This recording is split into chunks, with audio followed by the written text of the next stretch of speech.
ওষুধগুলো মনে হয় খুব হাই ডোজের। এবার কালকে রাত্রিবেলা খেয়েছে, খেয়ে আজকে সকাল থেকেই বলছে ঘুম পাচ্ছে ঘুম। দেখো কত কাঠ জোগাড় করেছি, আমি আর বাবা মিলে দিয়ে দিয়েছি সাপোর্ট। এইবার একদম পরিষ্কার করে বেঁধে দিয়েছি, এখানে অনেক তার পড়েছিল। আমটা কতটা বড় হয়ে গেছে, কত বড় একটা পোলার প্যারট গেছে মরে। আজকের ব্লগটাও টিফিন খাওয়া দিয়ে শুরু করছি।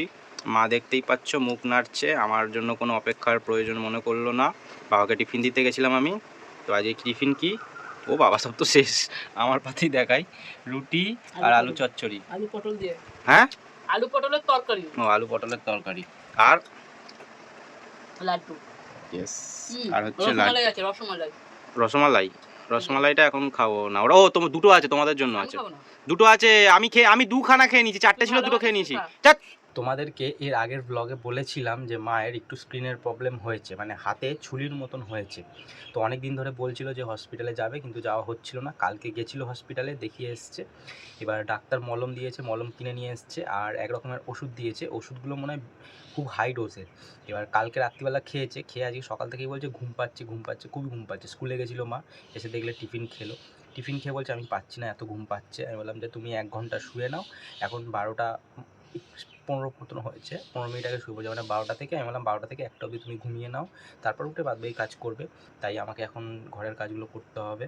মা এখন একটু ঘুম দিচ্ছে, এই দেখো শুয়ে পড়েছে, ঘুমোচ্ছে। তাই আমাকে এখন মার কাজগুলো করতে হবে, মানে অনেক বাসন পড়ে আছে, তারপরে চাল ধোয়া। আমি প্রত্যেকদিন ভাতটা বসাই, উনুনে বসাই, কিন্তু আজকে উনুনে বসানো যাবে না, কারণ বৃষ্টি হচ্ছে আগের দিন থেকে।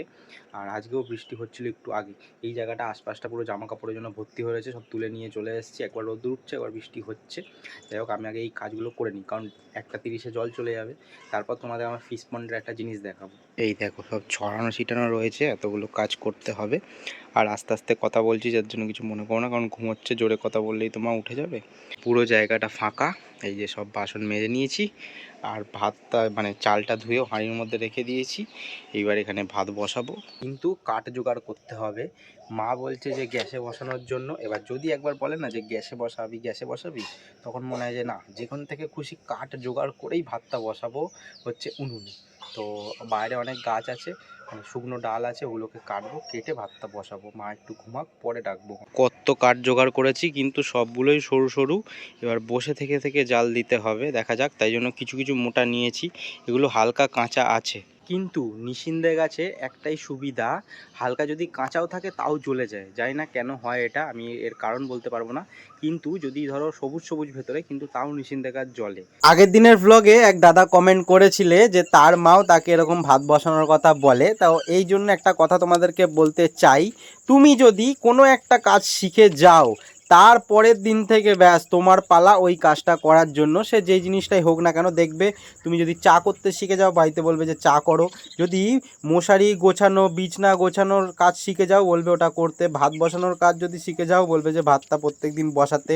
হ্যাঁ, অনেক কাজ এরকম আছে। একবার যদি তোমার মা জেনে যায় যে তুমি এই কাজটা পারবে, তো তোমাকে বলবেই বলবে। অন্যদিন মোটা কাঠ থাকে বলে উনুনের সামনে বসতে হয় না, কিন্তু আজকে মনে হচ্ছে বসে থাকতে হবে, কারণ সব সরু সরু কাঠ। প্রায় 1টা 30 বাজে, আমার সব কাজ মোটামুটি কমপ্লিট হয়ে গেছে, ভাতটা হচ্ছে। এবার চলো মাকে ডাকি।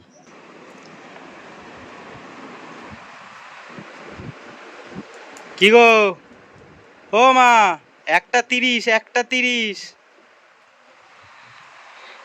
30 বাজে। ওই দেখো ঘড়িতে 1টা 30।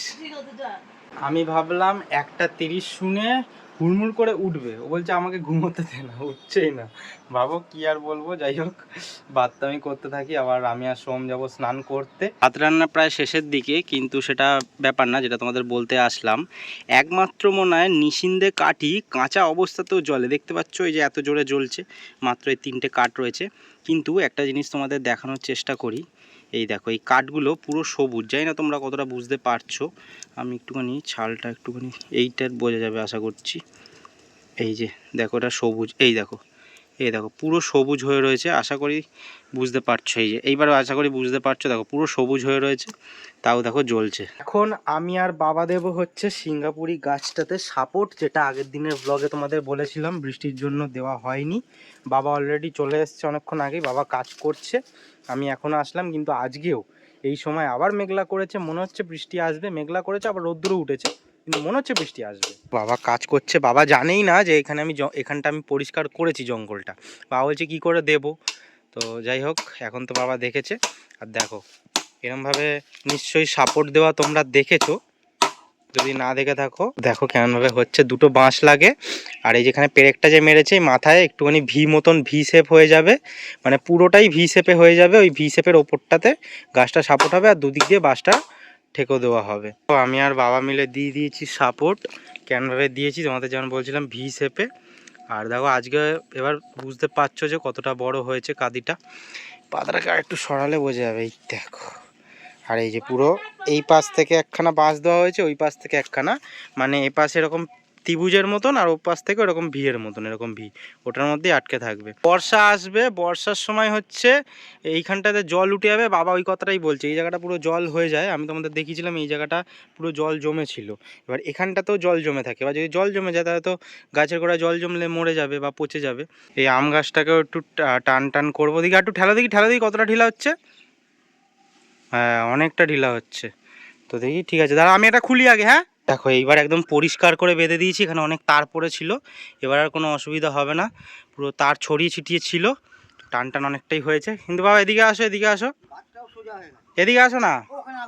আরে আমটা দেখো। হ্যাঁ দেখেছো? কিন্তু দেখো এই যে হলুদ হয়ে যাচ্ছে অনেকগুলো, দেখো তো পচে গেছে অনেকগুলো। এই যে পচে গেছে, পচাগুলো কি ফেলে দিতে হবে নাকি এগুলো? ও বাবা, এই দেখো হাতে এমনি চলে এলো। এই যে এইগুলো, এটা পচে গেছে, এটা পচে গেছে। হ্যাঁ এই বাবা, এখানে এই দেখো দুটো মনে হয় ধরবে, জানো তো এই দুটো।